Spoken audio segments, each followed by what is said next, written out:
J'espère que vous allez bien, mesdames et messieurs. On va parler politique, on va parler de tout, hein. On va parler politique. C'est Coluche qui disait que la politique, Coluche, c'était un comédien français qui disait que la politique est un poli qui a des tics. On va parler politique. Vous savez que nous sommes en train de descendre, hein. Nous sommes en train de descendre et nous sommes en train de glisser vers la fin de la transition. Nous devons nous mettre en ordre de bataille pour remporter cette élection cash. Cette élection qui arrive, nous devons avoir les résultats le même jour, ou si ce n'est le même jour, le lendemain. On ne veut pas d'une élection où on va attendre 1 jour, 2 jours, 3 jours, 4 jours. Après, on va voir les militaires qui vont commencer à se mettre dans les carrefours et puis on annonce les résultats. On ne veut plus ça. On a vu ça avec Omar Bongo. On a même vu des gens qu'on a menés dans des chars. Il finit de proclamer les résultats. On l'embarque dans un char pour qu'il rentre chez lui. On a vu ça avec Ali Bongo. Hein? Un petit pays comme le Gabon, moins d'1 million d'électeurs, on ne peut pas garder le suspense pendant 3 jours, 4 jours. Après, on déploie les militaires pour venir taper les gens, pour tuer les gens. Non, non, on ne peut plus ça. Vous avez vu au référendum, le ministère de l'Intérieur a géré le référendum. En l'espace de combien de jours? En l'espace d'1 jour, ils ont donné les résultats. C'est ce qu'on veut à la prochaine élection présidentielle. Voilà pourquoi nous devons nous mobiliser pour que cette élection soit clean. Parce que j'estime que si le CTRI a pris le pouvoir, c'est pour venir corriger toutes les imperfections, toutes les infantilisations qui nous ont été imposées par le pouvoir PDG. Donc cette élection qui arrive doit être une élection propre. Les gens doivent aller voter en toute âme et conscience. Il n'y a pas d'achat de conscience. Le CTRI, si Brice aujourd'hui est candidat à l'élection présidentielle, on n'a pas besoin d'acheter les gens pour voter Brice. Ces actes, je venais de suivre le ministre des Comptes publics. Il est passé tout à l'heure à la télé. Sur tout ce qu'il a dit concernant la dette, concernant l'économie, concernant le développement. J'espère que Gabon Première va refaire passer ça le soir ou bien après le journal. C'était très important. Donc l'élection qui arrive, si Brice Clotaire Oligui Nguema est candidat, il doit gagner proprement. Il n'y a pas de brutalité, pas d'animosité, pas de tricherie. Parce que nous devons montrer à la communauté internationale que nous ne sommes pas sortis le 30 août pour venir faire du yo-yo. Nous sommes sortis le 30 août parce qu'on en avait marre d'un système. On en avait marre des gens. On en avait marre des gens. Vous avez compris? Donc cette élection doit être propre. Je vois qu'il y a des associations qui s'organisent. Organisons-nous pour que cette élection soit propre. Il n'y a pas de tricherie. Ne pensez pas à la tricherie. Et ne pensez pas que les militaires vont prendre les armes parce qu'ils n'ont pas gagné à tel endroit. Il faut aller tirer les gens à gauche, il faut aller tirer les gens. Non. Il faut que nous soyons exemplaires. Que les gens comprennent que si les militaires ont pris le pouvoir, c'était pour corriger beaucoup de choses. Dans un pays, quand il y a le désordre, l'armée a le droit de sortir pour rétablir l'ordre. Et c'est ce qu'ils ont fait. Et après le rétablissement de l'ordre, ils ont pris le taureau par les cornes en faisant tout ce qu'ils sont en train de faire parce qu'ils ont trouvé un pays pratiquement au sous-sol. Voilà, Charles Baïté est en train de parler là. C'était émouvant. Je devais faire ce live depuis, mais il fallait d'abord que je suive tout ce qu'il était en train de dire. Le CTRI a trouvé un pays pratiquement au sous-sol, où les gens ont besoin de tout, même l'eau, les gens ont besoin d'eau. Même la lumière, les gens ont besoin de la lumière. Mais pendant ce temps, les gars étaient là. Ils étaient au pouvoir, en train de fanfaronner. Je vois les messes, je vois le PDG aujourd'hui qui essaie de se donner une virginité politique. Ils essaient de se donner une virginité politique. Parce que comme ils savent que... Parce qu'ils voient ce que vous faites dans les réseaux sociaux. Ils voient que vous vous en prenez au CTRI. Donc si vous vous en prenez au CTRI, c'est que vous les regrettez. Ils voient ce que ils voient ce que vous faites au CTRI. Et ils se disent, bon, mais ces gens-là, ils vomissent le CTRI. Donc, nous, on était mieux. Parce qu'on voit même des gens sur les lives, oh vraiment, Ali Bongo était bien, oh Sylvia était bien, oh ceci était bien, oh ceci. Donc, comment les pérégistes ne peuvent pas rêver qu'ils peuvent revenir en force pour des gens qui nous ont fait mal. Surtout les 14 dernières années là. Il y a eu des tueries pas possibles. C'est la première fois que je vois ça. À une élection présidentielle, on vient bombarder le QG d'un adversaire politique. Vous savez, avant qu'on ne vienne bombarder, j'avais reçu un appel. J'avais reçu 2 appels. Premier appel, on m'a dit, oui, j'ai dit, je suis au QG. Ah, j'ai eu l'information qu'on viendra bombarder au QG. Pardon, il faut partir. Rentre à la maison. Je dis non. On ne peut pas venir bombarder au QG. Nous sommes plus de 3000 personnes ici. Et puis on est dans une concession. Hein? On ne peut pas venir bombarder au QG. On n'est pas dans les rues. J'ai dit non, non, non, non. On est... Stimpy là, Stimpy qui est mort là. Ce sont eux qui étaient en train d'animer. Parce qu'il y avait la sono, il y avait la musique, il y avait les artistes qui passaient. C'est Stimpy qui était le maître de cérémonie. Que Dieu ait son âme. Stimpy là. Je reçois un deuxième appel aux alentours de 22 h.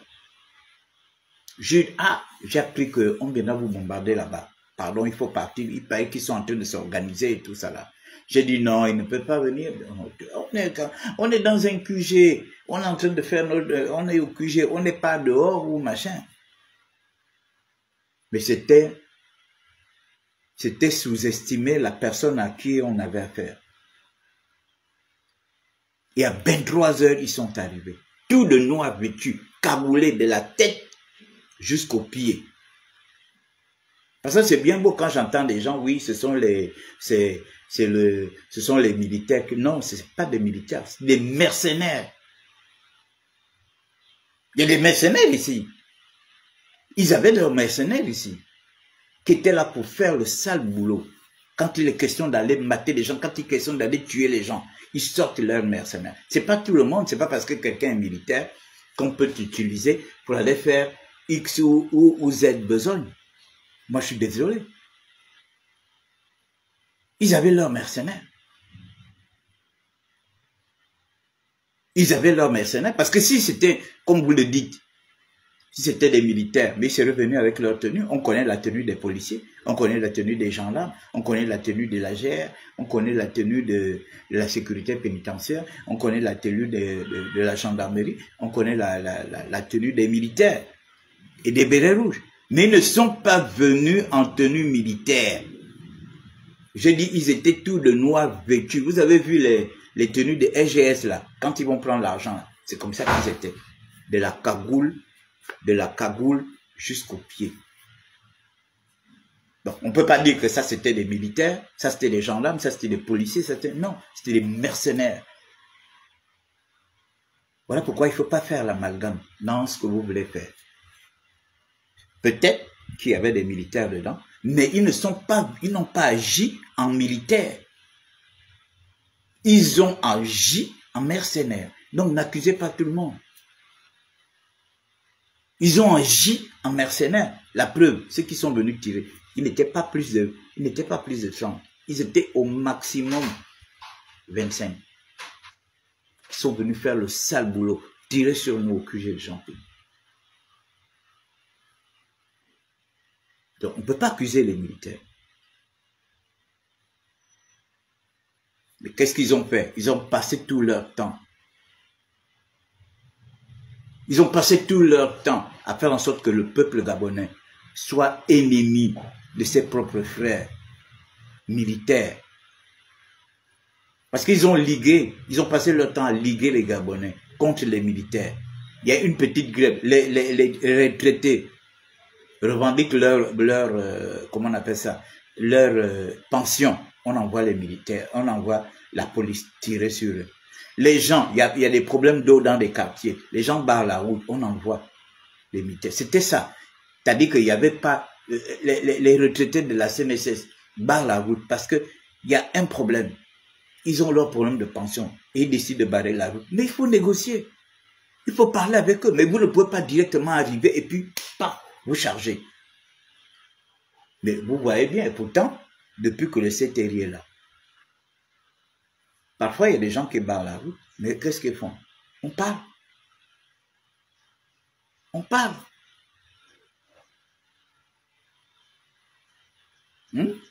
On parle pour que les choses rentrent. Moi, j'ai vu dans la nationale, ils avaient barré la nationale, il a fallu qu'un membre du gouvernement arrive. Il a parlé avec eux calmement. Et les jeunes ont compris. Ils ont même présenté leurs excuses au président de la transition. Et ils ont dégagé les machins. C'est ça. Or, avec eux, à l'époque, il n'y avait pas de... On ne discute pas. Vous envoyez directement les militaires aller tirer sur les gens. Mais les militaires, vous demandez aux militaires d'aller tirer sur leurs propres parents.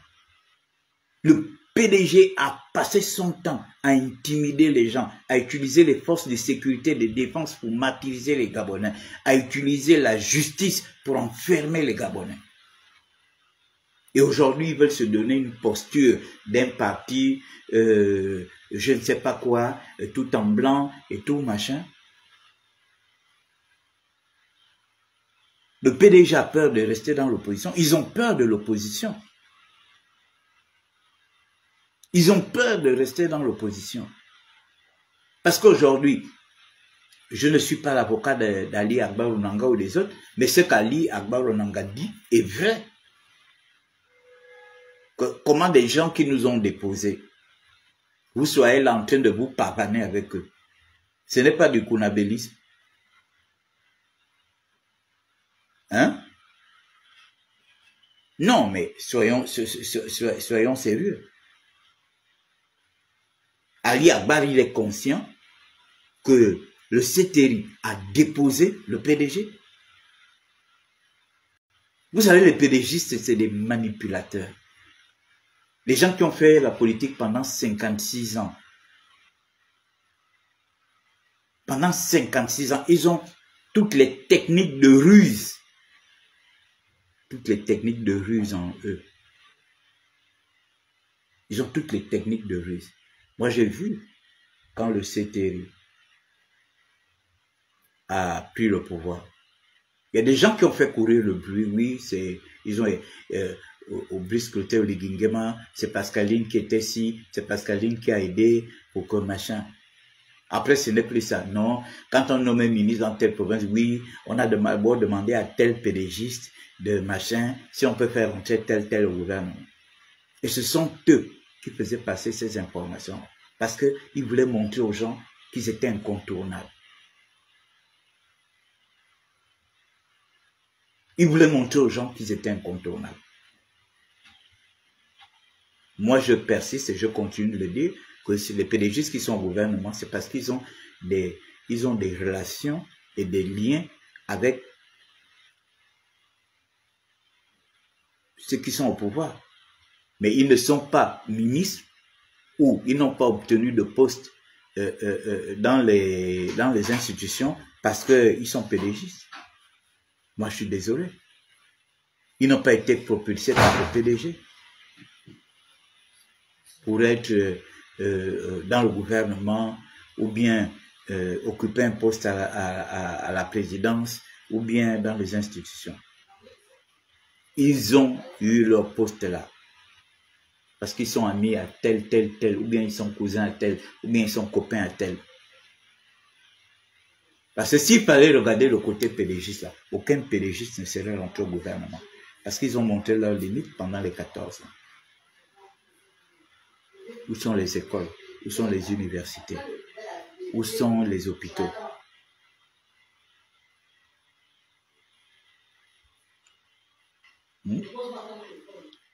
Ils ont peur, le PDG a peur de rester dans l'opposition. Ils sont obligés de s'accrocher parce que ce qu'ils font, c'est-à-dire qu'ils ne sont pas capables de dire, bon, nous, on nous a déposé, c'est pas grave, mais il faut qu'on se batte pour le conquérir. Ils sont obligés de s'accrocher au CTRI. Ils sont obligés de s'accrocher au CTRI pour avoir les quelques petites faveurs du pouvoir et du peuple gabonais pour rebondir. Vous avez vu ça où? Vous avez vu ça dans quel pays africain où on a déposé le parti au pouvoir? Et puis 5 ans ou 6 ans après, le parti au pouvoir revient au pouvoir. On a vu ça où? On a vu ça où? Les gars, ils sont conscients qu'ils ne reviendront plus jamais au pouvoir. Mais s'il faut avoir les quelques faveurs du pouvoir, ces gars, ils ont peur de la galère. Ils font des choses extraordinaires, ils ont peur de la galère. Nous, on a souffert pendant 14 ans. On n'était pas demandeurs, sauf les gens, et même les gens qui ont été corrompus. Parce que dans tout ça aussi, c'est le corrupteur et le corrompu. Les gens qui combattaient, est-ce que ce sont eux qui faisaient des appels de phare pour qu'on vienne les chercher, pour qu'ils aillent en face? Non. Et il faut justement quand on arrive à cette situation-là, ou quand quelqu'un a décidé de rester dans l'opposition, qu'il reste dans l'opposition, qu'il passe son opposition. N'envoyez pas les gens aller négocier ou bien machin. Non, il faut que ça s'arrête. Parce que ça devient ridicule. Vous avez vu Jean-Ping? Jean-Ping, c'est un modèle de résistance. Moi, j'étais à côté de lui. Qu'est-ce que je n'ai pas vu? Qu'est-ce que je n'ai pas entendu? On envoyait des émissaires. On envoyait des émissaires de plusieurs pays que je ne veux pas citer. Pour que le gars plie, pour qu'il se plie. Pour qu'il soit vice-président, pour qu'il soit machin. Mais il a dit niet. C'est ça, un homme de conviction. Il est resté droit dans ses bottes. Parce qu'il estime qu'il a gagné l'élection. Il n'y a pas de compromis à faire. Il n'y a pas de compromis à faire. Il a gagné l'élection et tout. Ali Bongo doit dégager. Ok. Ali Bongo doit dégager. Point barre. Point barre. Il n'y a pas que, comme il s'est installé parce qu'il a été proclamé par la Cour constitutionnelle, bon, tu n'as plus le choix, il faut te plier, il faut machin. Niet. Comment tu vas, Jean Hilaire, mon frère? Voilà les gars, voilà Jean Hilaire. Ça, ce sont les gens qui ont subi les bombardements du QG avec lui. Jean Hilaire. Ce sont des gens qui étaient à la compilation des résultats en 2016.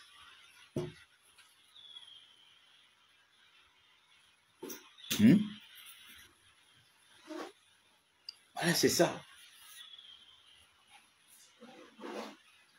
Jean-Ping est resté droit dans ses bottes. Il est resté droit dans ses bottes jusqu'à la fin de la transition, jusqu'à la chute d'Ali Bongo. Ils ont envoyé des émissaires venir négocier, machin et tout. On va te donner, tu seras vice-président, tu seras machin, tu seras... Il a dit niet. Et c'est comme ça que les gens doivent faire de l'opposition désormais. Il faut qu'on arrête. Quand les gens font l'opposition, on envoie des gens courir, on envoie des gens à aller monnayer. Non, c'est pas ça la politique. La politique, c'est un engagement. Quand tu décides, c'est ce que nous on a vécu. Moi, je n'étais pas demandeur. Quand j'étais à côté de Jean-Ping, j'ai jamais rien demandé au pouvoir d'Ali Bongo. Mais je peux vous dire qu'on m'a fait des propositions. Dernière proposition qu'on m'a fait, c'était d'être conseiller du maire. La dame qui était, que le CTRI enlevait, un maire de Libreville. Là. On m'a négocié, oh machin, ils m'ont pris rendez-vous avec elle. Je les ai feintés. La personne, pendant qu'il m'attendait, j'éteins mes téléphones. La personne était très en colère. Parce que on ne m'achète pas. C'est vrai, j'étais sans emploi. Mes affaires, je vivais de ma petite structure de communication pour faire les directs à gauche, à droite. Je vivais de ça. J'étais dans le besoin. Mais je me suis dit que pour mon pays, je suis désolé, je ne peux pas me vendre. Je ne peux pas me vendre. Vous avez compris? J'ai dit pour mon pays, je ne peux pas me vendre. J'ai dit bon, je vais être conseiller du maire. Parce qu'ils ont besoin de moi.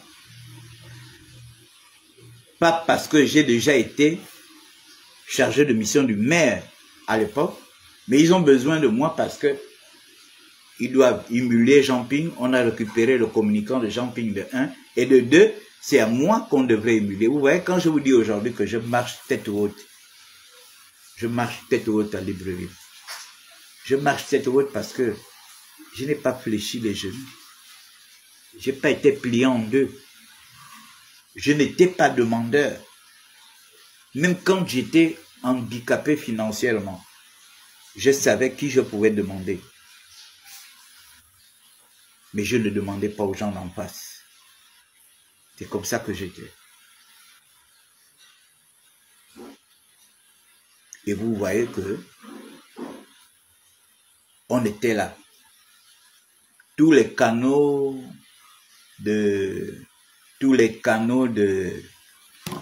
comment on appelle, tous les canaux d'emploi, de business et tout ça nous avait été fermés. Mais on est resté ferme. Parce qu'on s'attendait à faire quelque chose. On s'attendait à quelque chose. Hein? On s'attendait à quelque chose. Vous voyez, aujourd'hui, je marche tête haute à Libreville. Quand je vois les gens, oh non, mais tu nargues les gens. C'est pas une façon de narguer les gens. C'est une façon que j'ai résisté. J'ai résisté. Et nous sommes en train de récolter les fruits de cette résistance. C'est pas qu'on nargue les gens. À l'époque, quand on combattait, on connaissait qui? On voyait qui? Vous étiez combien qui nous soutenaient? Parce que c'est bien, aujourd'hui, on voit tout le monde sort pour faire du bruit dans les réseaux sociaux, pour nous insulter, pour nous traiter de tout et de rien. Mais quand on revendiquait notre victoire, combien nous soutenaient, combien faisait le relais de ce que nous disions à l'époque? Personne. Vous étiez tous omnibulés par Sylvia Bongo, Ali Bongo et les Banoureddin. Maintenant que le CTRI nous a libérés, le CTRI a fait ce que les hommes politiques n'ont pas fait. Le CTRI a fait ce que les militaires n'avaient jamais fait. Le CTRI a fait ce que nos lives qu'on faisait nuit et jour.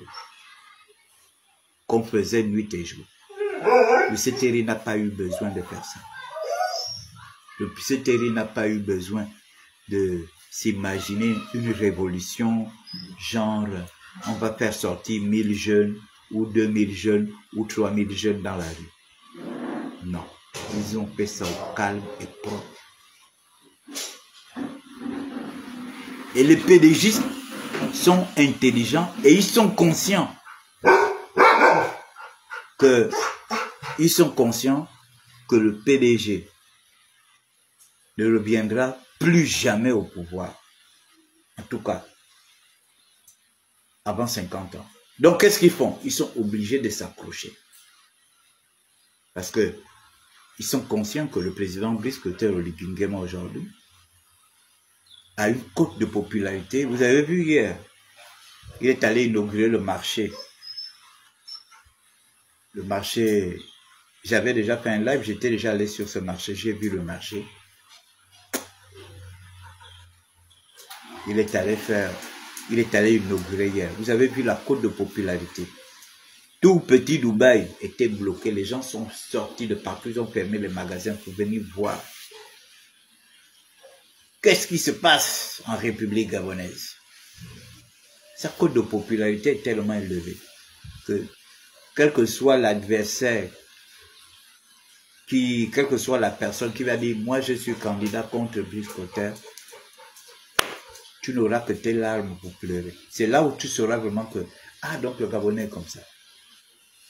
Oui, parce que le Gabonais adore les gens. Vous savez, les gens soutiennent Brice Clotaire aujourd'hui, pas forcément parce qu'il donne de l'argent aux gens, pas parce qu'il donne des voitures aux gens, pas parce qu'il positionne des gens, non. Les gens soutiennent Brice Clotaire à cause de son courage. Quand tu te lèves pour une bonne cause et que tu es courageux, on l'a vu avec Babesol. Omar Bongo, c'était un dieu ici. Et la première fois, on voit quelqu'un qui vient défier Omar Bongo sur place. Le peuple a suivi. Le peuple aime les gens courageux. Deuxièmement, on voit Mambundu qui arrive. Un monsieur très courageux aussi, éloquent, machin.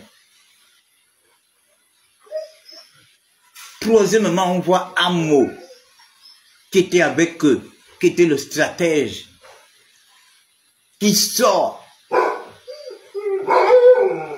tout courageux, pour venir défier le pouvoir. Les gens suivent. Après, on voit Jean Ping, un papa.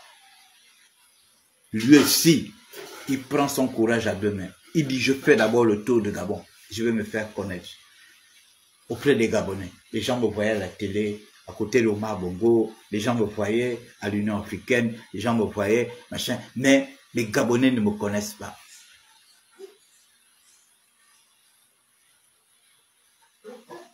C'est comme ça.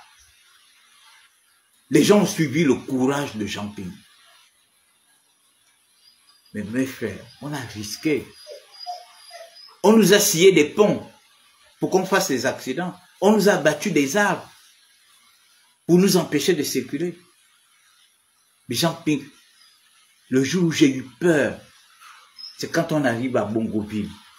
Ils ont donné la consigne aux gens de Bongoville de se cacher dans les maisons. On est passé à Bongoville comme si il n'y avait personne dans ce village. Il n'y avait personne dans cette ville. Vous savez qu'il y a la grande route. Vous traversez Bongoville pour aller à Lekoni. Toutes les maisons, même la Gabopri de Bongoville était fermée. Toutes les maisons, ils ont demandé à leurs gens de fermer leurs maisons et de ne même pas regarder. J'ai encore cette image, il y avait une fille qui était entre deux maisons. Et je crois qu'elle voulait venir vers la route. Elle a vu le cortège. Elle nous a tourné le dos.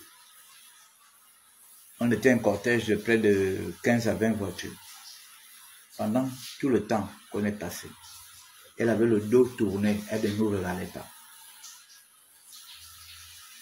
On part à Lekoni. Quand on arrive à Lekoni, c'était la liesse populaire.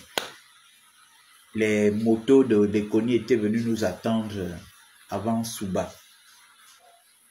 Avant Souba. Et ils nous ont escortés. Et ils nous ont escortés. Bonjour à tous. Ils nous ont escortés de Souba. On est parti. On est parti tourner vers la frontière Gabon-Congo. Après, on est revenu, on est rentré dans Lekoni. Quand on est parti au stade de Lekoni, c'était l'apothéose. Toutes les populations nous attendaient au stade de Lekoni. Et après Lekoni, on devrait s'arrêter à Bongoville, chez le gouverneur Ndjembe. Et je peux vous dire que la maison, la résidence du gouverneur Ndjembe est sensiblement à 300 ou 400 mètres. 300, hein, je crois 300 mètres de la résidence d'Omar Bongo.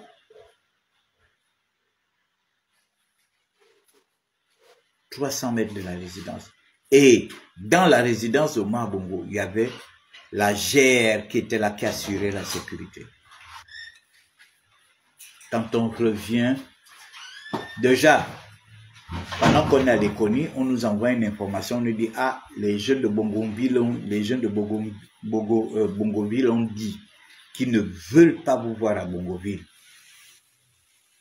Jean Ping dit, moi j'arrive à Bongoville. Mes enfants ont un côté de Bongoville. Moi j'arrive à Bongoville. Si vous voulez me tuer, vous allez me tuer à Bongoville. Quand on arrive à l'entrée de Bongoville, on s'arrête parce que parce que quand on démarre de Léconie, on a donné le top, on a donné l'information à ceux qui nous attendaient à Bongoville.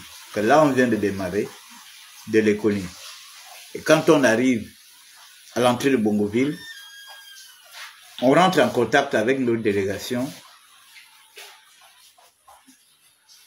Ceux qui étaient sur place, pour qu'ils nous disent si c'est bon. Et ils ont dit, vous pouvez venir. On a fait le meeting dans la concession du gouverneur. Ils ont armé les gars pour nous faire peur. C'est le jour-là que j'ai eu peur. Parce que pour eux, ils estimaient que c'était un acte de défiance. Donc les Gabonais ont soutenu Jean Ping à cause du courage. Quand tu montres que tu es courageux, pas le faux courage que les gens veulent faire là, le vrai courage.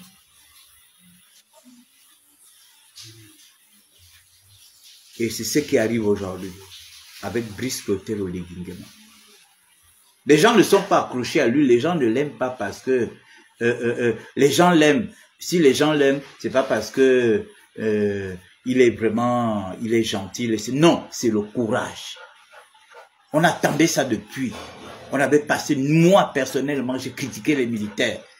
Je disais, mon Dieu, je suis quand même passé par un Britannique, mais qu'est-ce qui se passe en République gabonaise? Mais regardez comment les militaires peuvent laisser telle ou telle situation, peuvent laisser tout le temps. On en parlait. Dans nos lives, dans nos critiques, mais c'est pas possible, nous avons quel genre d'armée, mais mon Dieu, on critiquait. Et puis, paf, il y a un déclic en 2023. C'est ce courage-là que moi je soutiens. Parce que Brice et ses commandos ont montré qu'ils étaient courageux. Est-ce qu'il n'y avait pas de militaires ici en 90? Il n'y avait pas de militaires en 98? Il n'y avait pas de militaires en 2009? Il n'y avait pas de militaires en 2016? Mais pourquoi en 2023 les militaires se lèvent? Quels sont les militaires qui se sont levés en 2023? C'est ce courage-là qui fait en sorte que nous soutenons le CTRI. On ne soutient pas le CTRI parce que, comme disent les gens, on fait du conabélisme. Moi, je suis fier de soutenir les courageux. Si c'est ça le conabélisme, ok, mais moi je soutiens les courageux. Je ne soutiens pas les lâches. Je ne soutiens pas les gens qui utilisaient les militaires pour taper les populations. Je ne soutiens pas les gens qui utilisaient la justice pour mettre les gens en prison.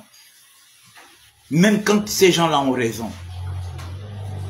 Je soutiens les courageux. Voilà pourquoi je soutiens le CTRI. Je soutiens le courage que ces gars-là ont eu. Vous savez, moi j'ai discuté avec celui qui a filmé la déclaration des militaires à 5 h du matin. C'est un de mes petits. Il est aujourd'hui, le président l'a pris, il l'a mis dans la presse présidentielle. Il est dans tous les déplacements du président. Il est dans tous les déplacements du président.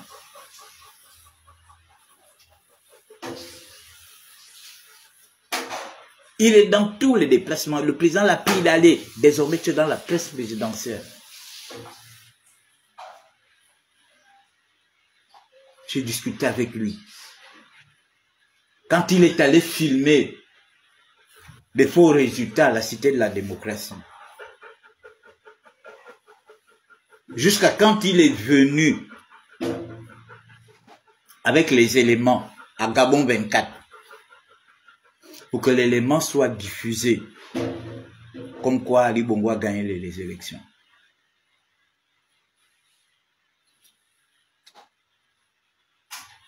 C'est ce jeune-là qui est allé filmer les militaires à 5 h du matin. Il fallait être courageux. Donc quand vous voyez les Mampoumbi, tous ceux qui se sont levés là, faire une déclaration à 5 h du matin. Vous savez, moi j'ai eu confiance, c'est quand j'ai regardé les grades. Parce que quand l'affaire de Kelly avait... Bon, je me suis dit, oh, je regarde un lieutenant et puis machin, je me suis dit, il n'y a pas de sérieux là. Sincèrement, moi, du fond de mon cœur, j'ai dit, il n'y a pas de sérieux là. Mais en 2023, quand j'ai vu la déclaration des militaires, j'ai regardé d'abord les grades. J'ai vu des colonels. J'ai vu des colonels. Et ma femme regarde, elle a reconnu un de ses frères, qui est colonel aussi. C'est ma femme qui va me dire que Brice Clotaire Oligui Nguema a pris le pouvoir. J'ai dit, comment ça? Il dit, regarde le colonel là. Tu as vu mon frère là? Lui, c'est le directeur de cabinet de Oligui, en tant que commandant-chef. Donc s'il est là, c'est qu'il a pris. Donc nous on soutient le courage. On ne soutient pas parce que on cherche à manger, on cherche à boire. Non, moi je suis désolé. J'ai toujours eu mon front parler depuis, quand j'étais avec Jean-Pierre. Il m'avait laissé toute la latitude de faire mes lives, mais de ne pas insulter les gens, de ne pas diffamer les gens. Parce que les gens attendaient ça. Que je diffame, que j'insulte, après on va me prendre, on me met en prison. Parce qu'il me disait ça. Il me disait, Jules Bertrand, si on te arrête, c'est vrai, on va prendre des avocats, on a des cabinets d'avocats, on va prendre des avocats pour se battre, pour te sortir. Mais entre-temps, ils vont déjà t'enfermer. 1 an, 1 mois, 2 mois, 3 mois, 4 mois, 5 mois, 6 mois, tu seras à la prison centrale. Tu seras à la prison centrale. Et ça va handicaper quoi? Ça va handicaper notre communication. Voilà pourquoi il m'a toujours dit, faut pas insulter les gens. Faut pas rentrer dans des... Vous avez vu durant tout le temps que je faisais mes lives, vous m'avez vu insulter. Et pourtant, j'avais des bonnes raisons d'insulter ces gens-là. Moi, j'étais un rescapé du QG. J'ai failli me faire tuer. J'ai failli me faire tuer à cause de qui? À cause d'Ali Bongo. À cause de qui? À cause de Bibi Binze. À cause de qui? À cause de Opianga. Et tous ceux qui étaient les sbires d'Ali Bongo à l'époque. Je pouvais faire mes lives et les insulter, puis dire, bon, advient que pourra. Donc, vous voyez, quand vous nous voyez suivre Brice Clotaire Oligui Nguema, vous nous voyez soutenir. Nous soutenons le courage. Nous avons des milliers de militaires ici. Est-ce que nous n'avons pas de milliers de militaires? Quels sont des militaires qui ont pris cette initiative de déposer parce que le peuple était en souffrance? Hein? Qui? Personne. Donc c'est ce courage-là. Et nous voyons quelqu'un qui arrive, qui est en train de tout transformer. Regardez hier. Il y a des mamans hier qui ont pleuré à Ouloumi. Elles ont pleuré. C'est un marché qui va avoir peut-être 2 à 3 000 femmes qui vont vendre là-bas, des Gabonaises, qui vont certainement ne pourront plus être sous le soleil. Elles seront dans un marché. Et dans le marché, là, il y a tout. Elles ont des toilettes. Elles ont des toilettes. Il y aura des restaurants. Il y aura tout.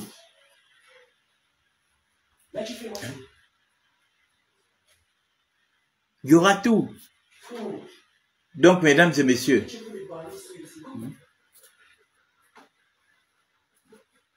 voilà, c'est ce qu'on attend. D'autres marchés vont arriver pour que les Gabonaises pour que les Gabonais soient fassent leur petit commerce. Nous soutenons le courage. Nous avons besoin, le peuple avait besoin des hommes courageux. Voilà pourquoi vous voyez, le peuple était là. Babé Solari, boum, ils se sont jetés. On dit, voilà quelqu'un de courageux. Mamoundou arrive, boum, ils se sont jetés. André Mbaba arrive, boum. Les gars se sont dit, voilà quelqu'un de courageux qui était avec eux. Jean Ping arrive, boum. Et à la fin, Brice Cotter Oligingem arrive. Les Gabonais avaient besoin de quelqu'un qui était courageux, qui pouvait déposer les bongos. Et c'est ce que Brice a fait. Nous avons tous tenté. Les Mambundu ont tenté, les Mbabesol ont tenté, les Amo ont tenté, les Ping ont tenté, rien. Même le professeur Albert Ondosa qui parle. Vous savez, moi je suis un témoin oculaire pour avoir été à côté de Jean Ping. J'ai vu comment les forces de sécurité et de défense ont séquestré Jean Ping. J'ai vu comment les PDGistes ont mis des stratégies judiciaires, militaires pour empêcher Jean Ping de bouger. J'ai vu comment les passeports de Jean Ping ont été séquestrés pendant 5 ans pour une affaire bricolée de toutes pièces, où des gens sont allés faire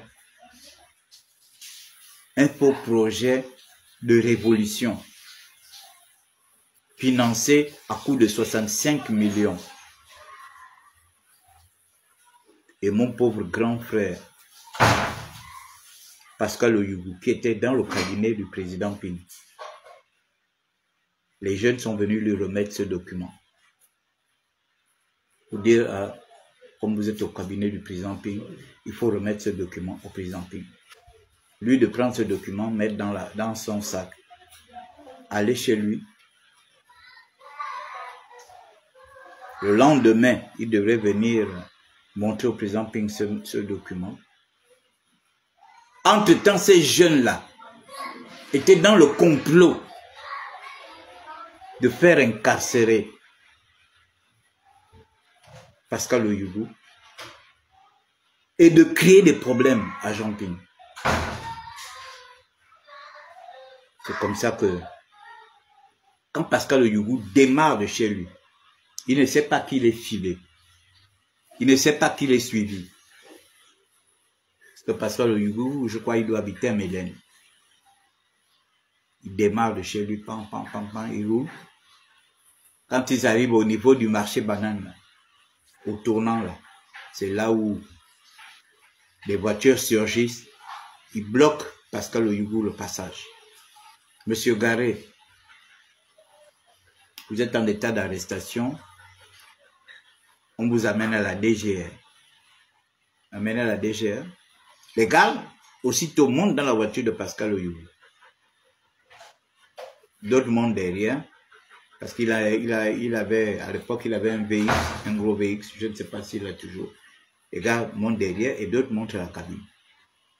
Ils disent, allez, on va à la DGR. Pascal, c'est quelqu'un de très calme, il ne panique pas. Il dit, bon, allons-y. Je ne sais pas de quoi vous voulez me reprocher. Et ils amènent Pascal à la DGR. Pascal descend avec son sac. Et il l'amène dans un bureau. On commence à faire semblant de l'interroger sur un sujet et tout. Après, on l'amène dans un autre bureau. On dit, non, non, vous pouvez laisser votre sac ici. Entre-temps, les éléments, les jeunes en question avaient déjà ils avaient déjà donné la couleur du document. Le document est dans tel ou tel la chemise, la couleur de cette chemise-là, c'est tel. Ils ont fouillé le sac, ils ont trouvé la chemise. Quand ils ont trouvé la chemise, ils ont fait semblant comme si... Ils ont fait semblant qu'ils ont découvert quelque chose, perquisition chez Pascal Oyougou. Alors que le document n'avait pas été fait par Pascal Oyougou. Ça n'avait pas été fait dans la maison de Pascal Oyougou. Ils sont partis chez Pascal Oyougou. Parce que Pascal est d'abord un ingénieur informatique. Et il est ingénieur aéronautique. Donc, il avait du matériel informatique chez lui. Ses enfants ont des ordinateurs. Ils sont allés soulever tout ça. Quand ils reviennent, ils font semblant de... Voilà, on a découvert un plan de déstabilisation du Gabon. Pascal Oyougou et tout. Pascal dit, mais c'est pas mon document. Vous voyez bien les gens qui ont fait le document. Moi, je ne suis que facteur. Je ne suis que transporteur. Ce document ne m'est pas destiné. Moi, je devrais, en tant que membre du cabinet du président Ping, les jeunes m'ont remis un document. Moi, je devrais remettre au président Ping. C'est ce qui a emmené Pascal en prison. Injustement pour des histoires bricolées, racolées, tout simplement parce qu'on voulait punir un frère gabonais. Et ça coïncidait avec le déplacement de Ping en France. Ping devait aller en France un samedi comme aujourd'hui. Et vendredi, à 17 h, un huissier de justice se pointe chez Ping avec un document comme quoi Ping doit se présenter au tribunal lundi à 9 h.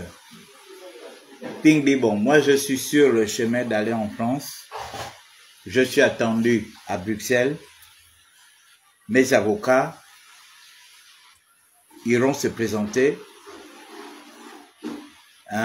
Puisque je fais un aller-retour, mes avocats iront se présenter et me rendront compte. Oh, tu parles. Samedi, les gars font un déploiement de forces de police à l'aéroport, là où il y a le rond-point là maintenant, là, qui rentre à l'aéroport. Armés jusqu'aux dents. Champing ne bouge pas. Nous avons reçu mandat. Quand on vous dit que les gens manipulaient la justice pour leurs intérêts personnels, Champing ne bouge pas. Nous avons reçu mandat du juge de je ne sais quoi. Voilà, il ne bouge pas. Donc, il doit se présenter au tribunal lundi. Mais, vous n'allez pas prendre Champing. Parce que je suis surpris aujourd'hui quand les gens, quand vous parlez de l'affaire d'Opianga là, oh, machin, jusqu'à son parti politique sort. Mais ce que vous avez fait à Champing en 2000, entre 2015 et 2000, vous avez oublié tout ça. Jusqu'à déployer les forces de sécurité et de défense pour empêcher Champing. Ce jour-là, il a failli avoir affrontement. Et on avait créé un embouteillage monstre parce que les voitures qui venaient d'Angondje ne pouvaient pas passer. Les voitures qui venaient du côté du lycée, du côté de la base aérienne ne pouvaient pas passer. C'était chaud. Jusqu'à ce que Champing a dit, ok, c'est bon, on se replie, on va à la maison. Je vais aller au tribunal, je vais les écouter. Quand Champing se pointe au tribunal avec ses avocats, on lui présente le document, on dit que voilà, nous avons un document qui était à votre attention. Là-dedans, les gens veulent faire un complot les jeunes veulent faire un truc de révolution.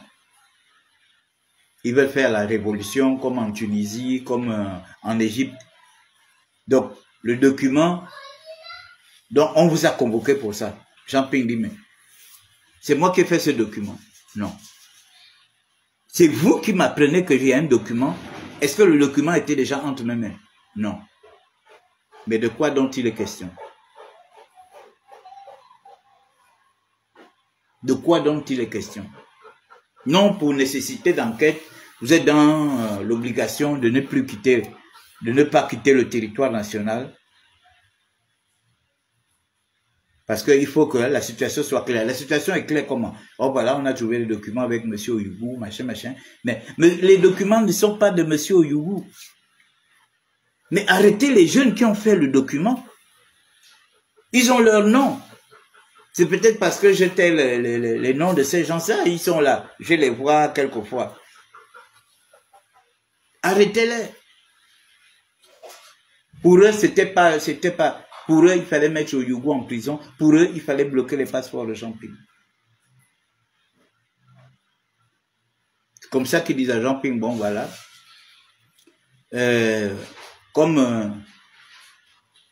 Pour que vous ne puissiez pas vous échapper, vous nous laissez vos passeports comme ça. Dans une semaine, le temps de nécessité d'enquête et tout ça là, on va vous le mettre. Jean-Ping laisse ses passeports.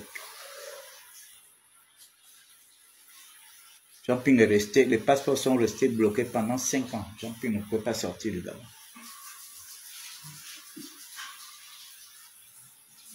Voilà le travail que le PDG a fait.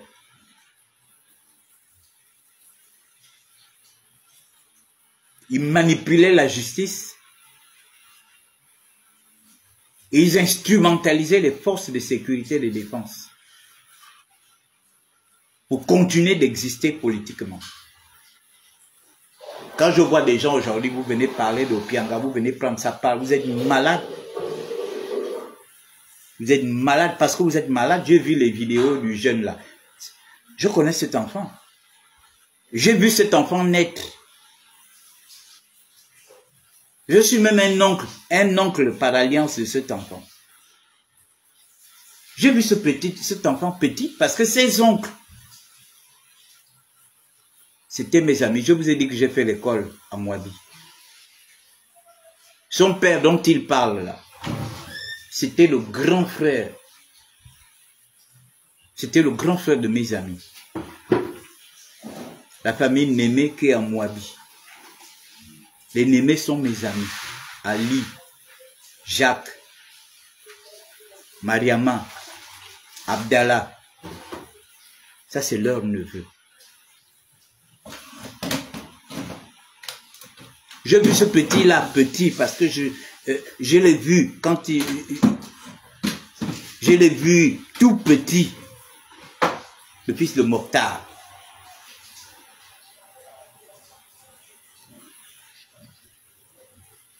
Ce qu'il vient raconter là, c'est de la vérité, ce qu'il a vécu.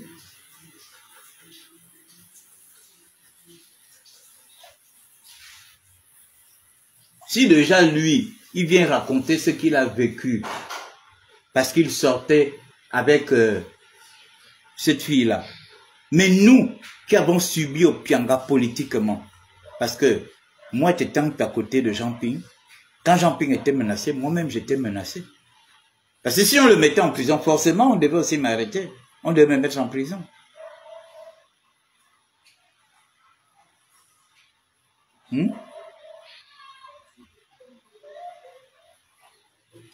Parce que forcément, on devait me mettre en prison. Quand je vois des gens aujourd'hui, vous venez, vous savez ce qu'Opianga fait, nous a fait de 2015 jusqu'à quand ils ont réussi à neutraliser Jean-Ping. Parce qu'aujourd'hui, il a cherché la couverture du CTRI et il n'a pas eu cette couverture. Le CTRI, ce n'est pas des bandits. Le CTRI, c'est des militaires. Et parmi ces militaires, la plupart sont dans des corps. Est-ce qu'Opianga était militaire? Opianga n'était pas militaire. Mais il utilisait les méthodes des militaires pour faire du mal aux Gabonais. Maintenant que le fusil a changé d'épaule, il faut bien qu'il réponde. Il a oublié quand il porte plainte à Jean Ping pour diffamation et que Jean Ping doit lui payer 650 millions, la diffamation la plus chère. Il a oublié quand il fait descendre un camion, même pas un camion, 3 camions de militaires cagoulés chez Jean Ping.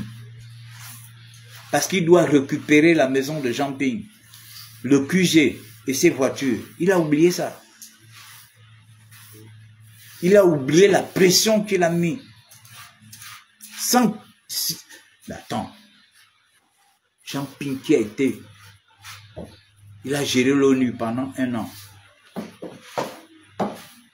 Il a géré l'Union africaine pendant 6 ans. Il était vice-premier ministre des Affaires étrangères du Gabon pendant plusieurs années. Il n'a pas regardé à ça que ce monsieur, même si il descend dans son pays pour venir faire de la politique, mais c'est quelqu'un qui a occupé de très grandes fonctions dans ce pays, il mérite le respect. Parce que dans tout ce que nous faisons, il faut qu'il y ait du respect, même en politique. Vous avez vu que le président insiste sur ça aujourd'hui. Parce que les gens pensent que on peut venir manquer de respect aux gens. Les gens pensent qu'on a le même âge quand on fait la politique. On n'a pas le même âge quand on fait la politique. Tu peux beau être éloquent, tu peux beau sortir des paroles mielleuses.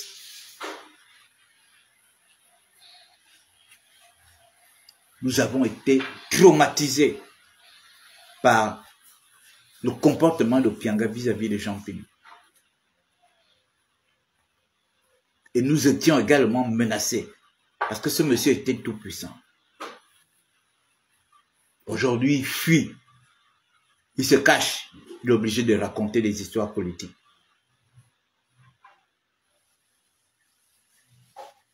Mais quand vous étiez en train d'emmerder Jean Ping, on envoie des voyous aller caillasser le domicile de Jean Ping.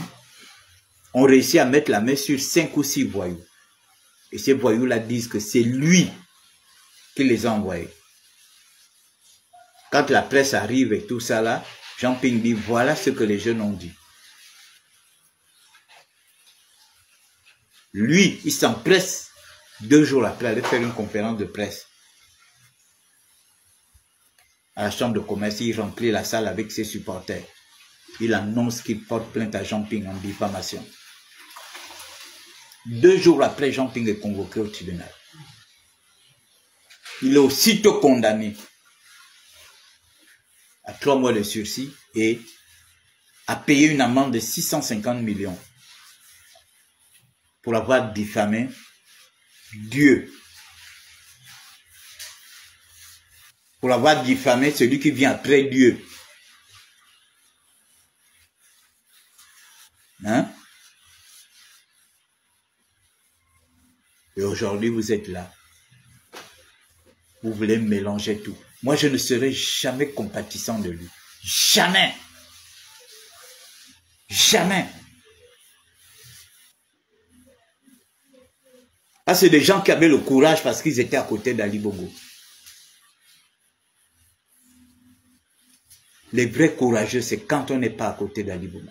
Je vous ai dit que Jean Ping, c'est un papa courageux. J'ai eu peur. Je vous ai dit là que j'ai eu peur. Il a dit, je dois parler à Bongoville. Mes enfants ont un côté de Bongoville. Je vais parler à Bongoville. Et durant, on avait fait combien? On avait fait 12 jours dans l'autobus. 12. Village par village. Canton par canton. Quand on arrive, on revenait de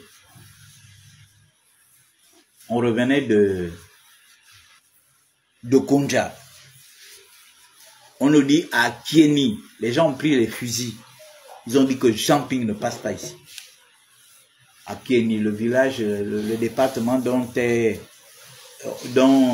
Passant Dabani est originaire. Il paraît même que le gouverneur avait débarqué même à Kieni. Pour dire que si j'entends un seul petit bruit ici, je vais vous enfermer. Nous, on arrive peut-être 3 heures après. La tension a un tout petit peu baissé. Mais ce n'était pas encore ça. On a senti qu'il y avait la colère dans l'air. Les gens là voulaient en finir avec nous. Même les gens qui nous ont reçus à Akieni, les gens qui nous ont reçus à Akieni. Dès qu'on a fini le meeting, ils sont montés dans les voitures avec nous, ils sont partis à Franceville. Parce que s'ils restaient à Akieni là, il devait se passer un drame. Je me rappelle encore de cette dame-là, elle était handicapée, une femme très courageuse. Je me rappelle des jeunes aussi, Joss et tout ça. Ils sont revenus avec nous à Franceville. Hein? Parce qu'il y a des gens qui sont comme ça. Ils sont forts quand ils ont... Nous, on n'a pas besoin des gens qui sont forts quand ils ont le pouvoir. On a besoin des gens, quand ils n'ont pas le pouvoir, ils montrent leur force. Quand vous le voyez, on soutient le CTR. On ne soutient pas, je vois les gens, oh, vous mangez maintenant, hein, comme quelqu'un qui m'envoie le message, oh les femmes, vous êtes maintenant en haut. Vous dites, toi tu es malade. C'est le tribalisme qui te ronge. Qu'est-ce que tu appelles les femmes? Vous êtes maintenant en haut. Parce que tu as déjà vu les femmes en bas. Tu as déjà vu les femmes en bas. Tu dis les femmes, vous êtes maintenant en haut. Depuis que Biscotte au Ligingema, vous êtes maintenant en haut. Mais quand la Libongo était là, les femmes étaient en haut. Puis ce sont les femmes qui animaient le parti d'Ali Bongo, qui animait le konabélisme d'Ali Bongo. Un konabélisme de bras cassés. Mais on voit un message, oh les femmes, vous êtes maintenant en haut. Des mots bêtes qui n'ont pas de sens. Qu'est-ce que vous appelez? Vous êtes maintenant en haut. Donc vous voulez que les gens restent en bas. Oh les femmes, vous êtes maintenant en haut. C'est pour dire qu'on a besoin des gens courageux. Nous, on soutient le courage. On voit quelqu'un qui se lève avec ses commandos et qui met hors d'état de nuire un régime diabolique, maléfique pour le peuple gabonais. C'est ce que nous, on a soutenu. On ne soutient pas parce qu'on attend des postes. Non, on soutient le courage. Des gens comme les Georges Paga. Georges Paga, c'est un courageux. Vous entendez comment il parle?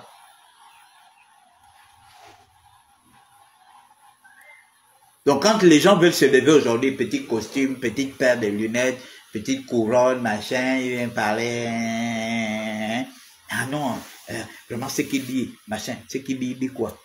Il y a Ali Akbar, il sort là, il est tout de blanc vêtu, machin, tout, pour venir vous épater. Des gens qui hier piétinaient les Gabonais, menaçaient les Gabonais, mettaient les gens en prison. Aujourd'hui, parce que les gars voient que ils sont front contre terre, ils veulent essayer d'exister. Et vous, vous êtes là pour les accompagner. Vous êtes là pour les accompagner. Comme s'il vous manque de gens courageux dans ce pays. On va voir ça. La campagne présidentielle arrive. Essayez de vous déclarer candidat. Vous allez voir. Moi, là, ma tête, j'ai une mémoire d'éléphant. Je vais tout vous dire. Essayez de vous lever pour venir distraire les Gabonais. Que vous voulez être président de la République ou bien machin. Alors que vous n'avez jamais songé, quand Ali Bongo était là, un bras cassé. Vous étiez en train de l'encourager dans la destruction du Gabon. Hein? Vous étiez en train de l'encourager dans la destruction du Gabon. Et vous pensez que ça va se passer comme ça? Parce que comme vous voyez, les militaires ne font pas politique, vous pensez que vous êtes plus futé politiquement par rapport à eux. Nous, on n'a pas besoin des parleurs. On n'a pas besoin des menteurs. On a besoin du pragmatisme. On a besoin des gens qui nous construisent le pays. Parce que nous avons accumulé plus de 25 ans de sous-développement. Nous avons besoin des routes. Nous sommes un pays où on a besoin de tout. Vous voyez les Trump là. Quand vous voyez les Trump, aux États-Unis, le mandat c'est 4 ans. Parce que le président qui arrive, il ne vient pas pour construire les routes. Il ne vient pas pour construire les hôpitaux, les écoles, les yeux. Non, il vient simplement pour améliorer et améliorer les conditions de vie de ses citoyens. Il vient, il prend le pouvoir parce qu'il a des choses à régler. Vous avez vu, il a déjà dit que pour lui, c'est une femme et un homme qui doivent se marier aux États-Unis. Voilà des choses qu'il est venu régler. Il vient régler les problèmes de pension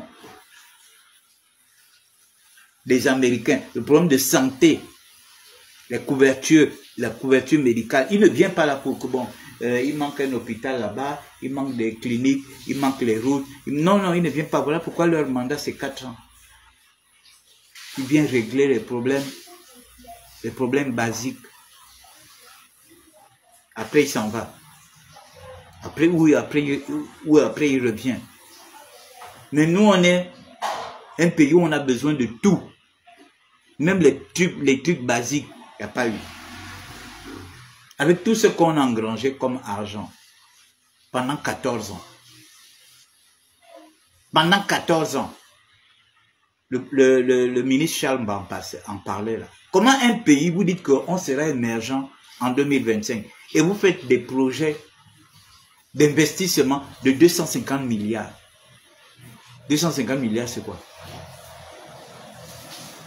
Ça, c'est le budget de la CNSS. Vous dites qu'on sera émergent en 2025. Et puis vous mettez des petits budgets d'investissement de 250 milliards. Vous pensez que pour développer le Gabon, c'est 250 milliards? Pourquoi ne pas mettre 1500 milliards? Pourquoi ne pas mettre 2000 milliards pour le budget d'investissement? Et quand vous voyez le CTRI arriver, le CTRI en train de faire ce que vous n'avez jamais fait, vous êtes obligé de raconter tout et n'importe quoi. Comment un pays comme le Gabon pouvoir avoir des budgets d'investissement de 250 milliards, 300 milliards? Ça, c'est le budget des routes. Si on dit qu'on doit construire des routes dans plusieurs endroits du Gabon, ça, c'est le budget des routes. Mais le budget des hôpitaux sont les écoles, les universités, de l'eau. Vous voyez la SCG aujourd'hui. La SCG, c'est une entreprise qui a souffert, mes frères. La SCG, c'est une entreprise qui a souffert et la demande est forte. La demande en termes de consommation d'énergie est forte. La SCG a passé, c'est une entreprise qui a été pillée. C'était la caisse noire de la Yuntim. La SCG, c'est une entreprise qui fait des milliards par jour. Mais si ces milliards sont orientés ailleurs, mais la SCG va s'équiper comment? La SCG va régler le problème d'eau, le problème d'électricité comment? Donc quand le CTRI arrive, le CTRI ne peut pas faire la magie. Ils sont en train de régler les problèmes au fur et à mesure. La ville s'est agrandie, les populations se sont multipliées, les gens ont pris énormément d'électricité, les gens ont des compteurs.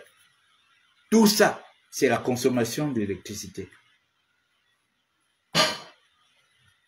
On ne peut pas. La SCG, c'est pas comme à l'époque, c'est pas dans les années 80. Là, on est en 2020, en 2025. Regardez les chantiers. Il y a des chantiers qui travaillent nuit et jour. Regardez les lampadaires. Regardez les mâts là. Les gros lampadaires là qui sont ce qu'on appelle les mâts. Mais vous pensez que ça s'alimente de quoi? Ça ne s'alimente pas d'eau. Ou du vent. Ça s'alimente avec de l'électricité. Tout ça, c'est des consommations. Quand vous passez là, vous êtes content, vous voyez les lampadaires vert, jaune, bleu là. Vous pensez que ça s'alimente avec quoi? Mais c'est l'électricité. Ça ne s'alimente pas avec l'eau.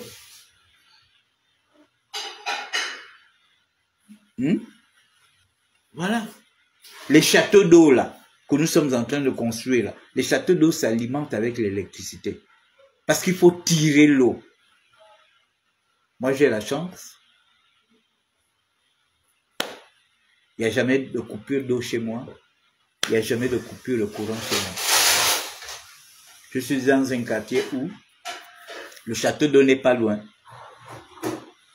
Et la ligne électrique sur laquelle nous sommes branchés, hier, quand je rentrais, je prenais un taxi avec, j'ai pris un taxi et puis, partout où on circulait, il y avait coupure, il y avait coupure, il y avait coupure, il y avait coupure. Et je lui ai dit qu'il n'y a pas coupure chez moi. Il me dit, comment ça? Je lui ai dit, mais tu vas voir. Oh, ici, il y a coupure, oh, machin. Quand il voit un moment les lampadaires solaires, là, il voit les lampadaires solaires. Il dit, oh, mais ici, il y a le courant. Après, non, non, c'est pas le courant, c'est les lampadaires solaires. J'ai dit, chez moi, il n'y a pas coupure. Il dit, chez moi, il n'y a pas coupure. Et quand on est venu, il me dit, ah, monsieur, vous avez raison. J'ai dit, mais chez nous, on n'a jamais de coupure d'eau. On n'a jamais de coupure de courant. Il y a coupure d'eau. Quand il y a coupure d'eau, il faut savoir qu'il y a coupure générale. C'est-à-dire que quand on a coupure générale dans Libreville, coupure générale de courant, quand on a coupure générale de courant dans Libreville, c'est là où l'eau aussi se coupe. C'est comme ça que nous on est. Parce que les nouveaux châteaux là fonctionnent avec le courant. Vous ne savez pas ça. Vous pensez que l'eau vient comme ça, et puis ça monte. Non, c'est le courant. Le courant qui tire l'eau. Tout ça aussi, ce sont des consommations.